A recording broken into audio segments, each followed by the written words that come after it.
Greetings and welcome to what is Pokken Tournament. Now, if you've even heard of it, you know that it is the most likely crossover of Tekken and Pokemon, and that's why it's called Pokken Tournament. Now, the real question is, how does it stand up to other fighting games? Is it just Tekken with a Pokemon skin? And I'm glad to say the answer is no, actually. So, in order to show you properly, I am going to go into practice mode and show you the basics of combat and everything else. No, not tutorial, free training. Now, the good news is that this game comes with a very decent tutorial. It tells you all the basics of the game step by step. There is a personal tutorial for every Pokemon that teaches you their general moves, as well as 4 or 5 very decent combos. So in that sense, you will learn how to pick this up very easily. The other good thing is that this game is not like other fighting games where you have to do quarter circle inputs and stuff like that. No, this is actually very simplified. Allow me to demonstrate. So, the game suggests that you use the D-pad, and there's absolutely nothing wrong with using the D-pad. Now, this looks very much like a hack and slash RPG most of the time anyway, and you would be right. Now, we have our 3 main attacks. We have Y, which is a ranged attack for most Pokemon. Then we have a seeking attack, which will head into the general direction. And then we have our that, which is a very strong attack. Now, as you see just now, we entered what it could be described as Street Fighter mode. We are no longer in 3D, we are now here. Oh, and we have B for jumps. And yes, Gardevoir holds down the flaps of her skirt when she falls down. It's pretty kind of adorable.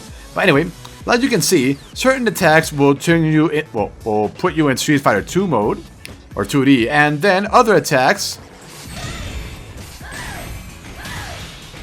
will put you back into 3D mode, like this. And another cool thing is that they cannot lock you up onto a wall, as you can see.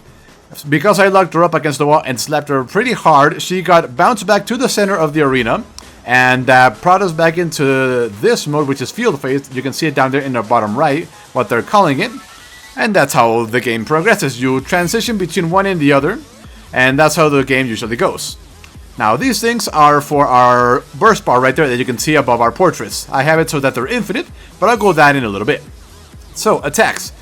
So, like I said, there is no quarter circle or any complicated inputs for attacks. As you can see, if I do my range attack, it is that. I believe that is.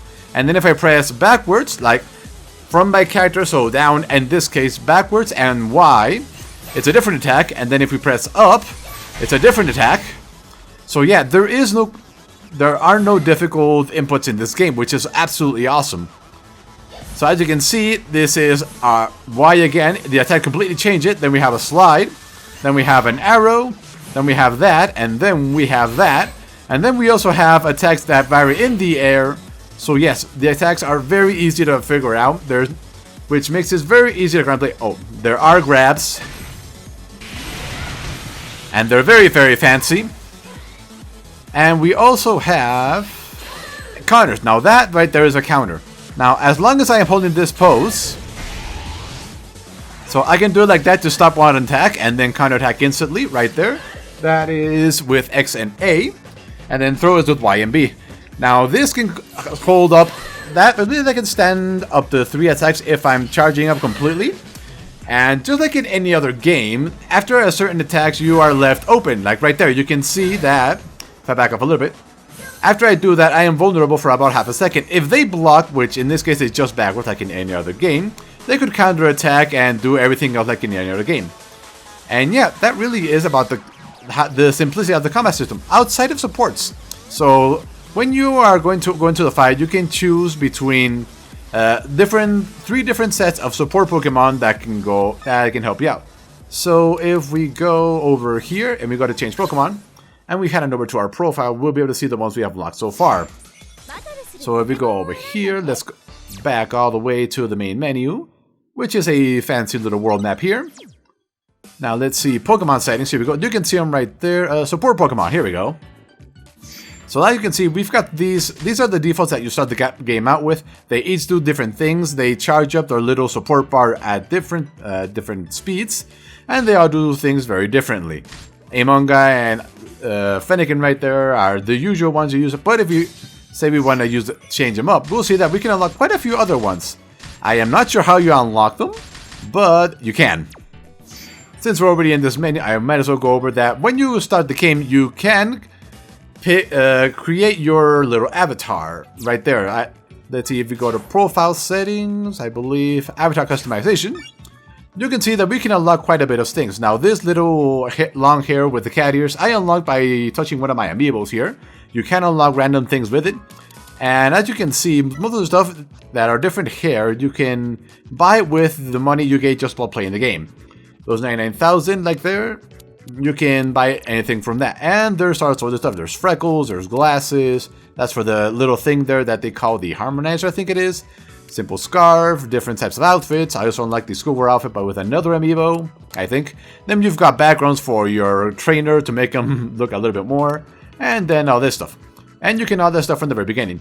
And then you can also assign your your partner Pokemon that they call it. It's the one, you can change it around if you want. If we go to Pokemon settings, I believe partner Pokemon, we can change her around. Gardevoir is the only one here from my 6 favorite Pokemon, so I'm using her a lot. If I allow maybe in a couple hours, that's about all I've done. But anyway, yeah.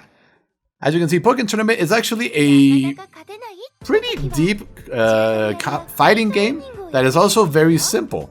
Now, this is the single player. It's where you fight through leagues and go raising up in the league, and you gain money from doing that, and you get to be able to fight harder AI opponents, which are decent, I hope.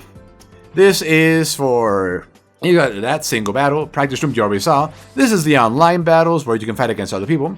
And this is local battle, something I wasn't expecting. If you plug in another controller, and this thing supports pretty much every control that you can plug into the Wii U, you can do local co-op, or not co-op, versus.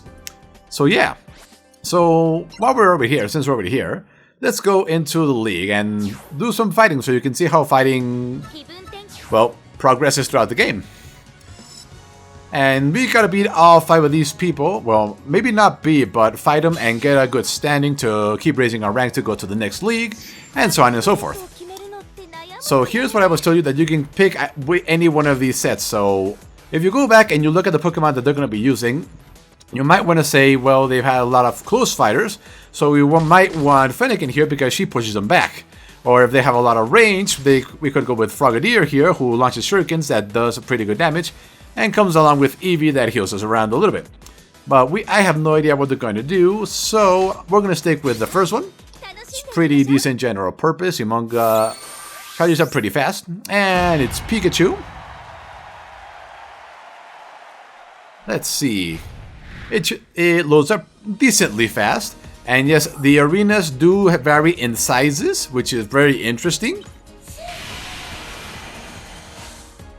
Oh, and it didn't go into synergy attacks. I'll go into that once we get. That's Pikachu. Quick long distance attack. We're going to need this. Pikachu's pretty close type, but he does have some range attacks. So, like I said,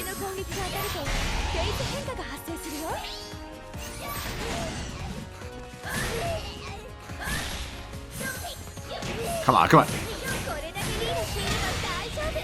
And he goes bouncing around.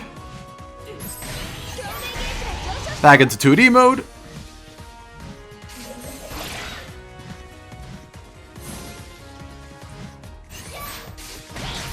That was not a good idea. Come here. There we go. We almost have our burst meter filled up, so I might be able to show you that. We're going to stick with Fennekin, just in case he decides to go by there. There we go, back in 2D mode. Smack! And yeah, I can charge that attack pretty nicely. Oh, here we go. Now, not every Pokemon has Mega Evolution. Some have different attacks where they just power up randomly. Come here, you. Here we go, here we go. I don't think it'll kill it, but we'll see. There we go, full animation.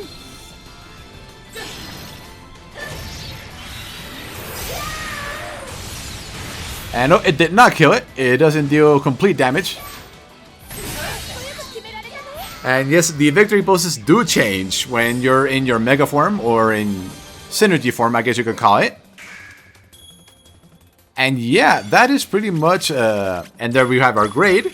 I'm not really sure how stars in affect our ranking or anything along the game.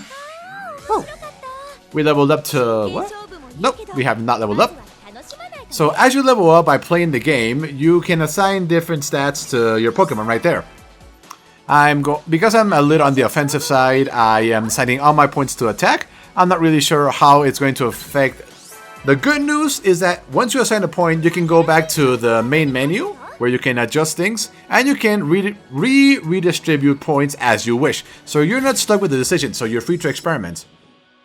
Ooh, we're going against Weevil here. I believe he's pretty fast, but a little on the weak side, so we might go with this one this time, even though I rarely use them because battles don't seem to last as long.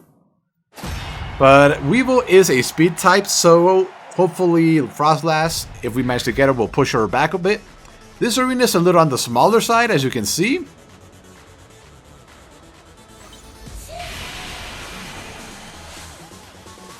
And yes, there are lots of Pokemon hanging out in the background. We have Wobbuffet over there. Fast, that's anti-air. We're gonna go with Lapras here.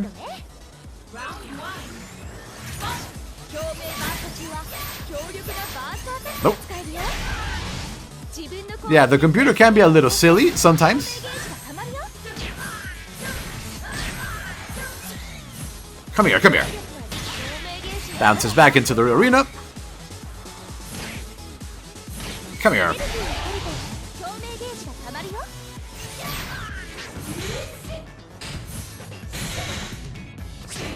Now there are shield breaker attacks.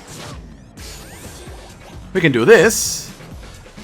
And smack him out. Now you can also change her. She is your helper, and you meet her at the very beginning of the game. She tells you everything. Eventually, you do get different outfits for her as well. So there's plenty of customization here.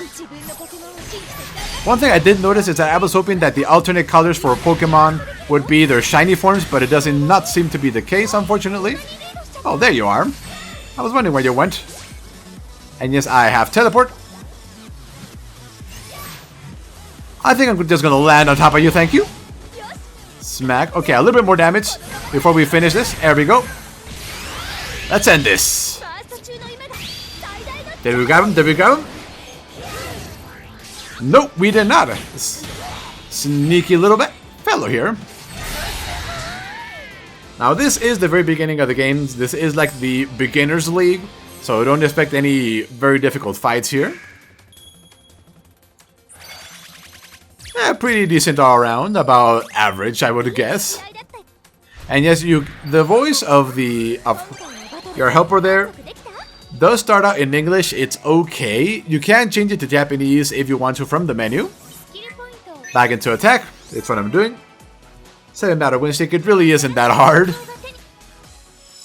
So, ooh, a mirror match, hey? Okay, now this is something interesting that I didn't notice. When they switch over to their alternate colors, it happens in-game, not in the character selection, which is interesting. Now, she is going to be a long range, so Frogadier is probably going to be pretty useful this time.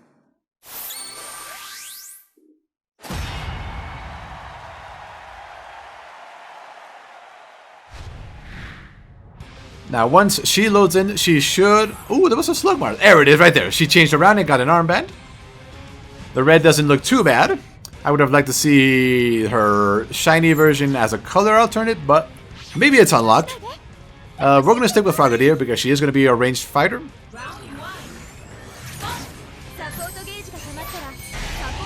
Well, that hit her somehow.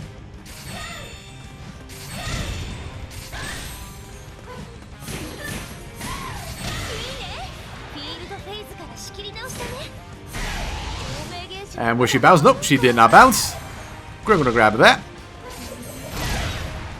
That's good, that's good.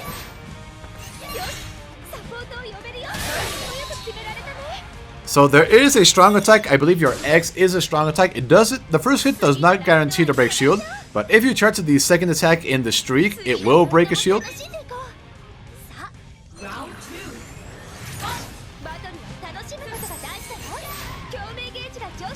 Let's go in close. Smack, smack.